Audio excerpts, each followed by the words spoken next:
Emmanuel, God is with us.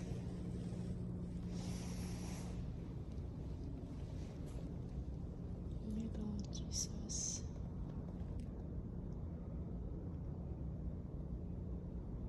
Ganda ng bilin, guys. Dito lang ito sa chapel namin, sa airport. I always come here every day, guys. 5 days a week. And I don't miss it. I pray for everybody for continuous good health of everyone, for the gift of life,